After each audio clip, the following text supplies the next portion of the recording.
Hey, hello friends, good morning to all and today we will discuss our rule number 13. So अपनी grammar series में हम rule number 13 पर पहुंच चुके हैं आज. सो रूल नंबर 13 बहुत ही इंटरेस्टिंग रूल है. रूल नंबर 13 को अब हम डिस्कस करते हैं. रूल नंबर 13 कहता है कि जब हम कोई भी सेंटेंस बोलते हैं जैसे सीता लाइक्स राम, सो सीता लाइक्स, तो हम वर्ब से पूछ सकते हैं वोट हु हुम. जब हम वर्ब से ये क्वेश्चन पूछते हैं वोट हु हुम, सीता लाइक हुम, राम, तो तब जब भी हम ये तीन क्वेश्चन पूछते हैं वर्ब से तो हमें ऑब्जेक्ट का पता चलता है.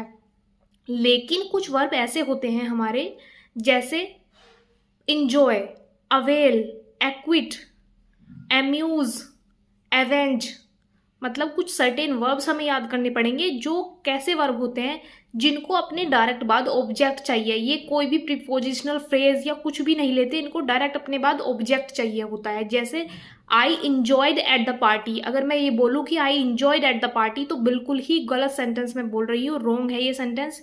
क्यों रॉन्ग है? क्योंकि आई इंजॉयड के बाद मैंने बोला है एट द पार्टी और ये हो गया एक प्रीपोजिशनल फ्रेज. और इंजॉय मैंने अभी बताया भी आपको क्या करता है, इंजॉय अपने डायरेक्ट बाद ऑब्जेक्ट लेता है. तो मैं ऐसे बोलूँगी आई इंजॉयड द पार्टी. अगर कहीं सेंटेंस में डायरेक्ट ऑब्जेक्ट नहीं आ रहा है तो फिर हम कैसे करेक्शन करें?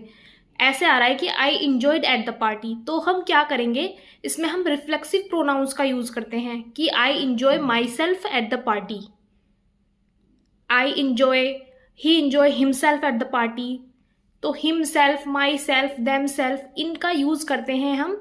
जो रिफ्लेक्सिव प्रोनाउंस होते हैं इनका हम इसमें एरर को करेक्ट करने के लिए यूज करते हैं, या फिर हमें डायरेक्ट ऑब्जेक्ट चाहिए. तो ये वर्ब्स, हमें कुछ सर्टेन वर्ब्स मैं कमेंट सेक्शन में दे देती हूँ जो सर्टेन वर्ब्स हैं जिनके बाद हमें डायरेक्ट ऑब्जेक्ट चाहिए होता है. अगर ऑब्जेक्ट नहीं होता तो रिफ्लेक्सिव प्रोनाउन का यूज करते हैं हम.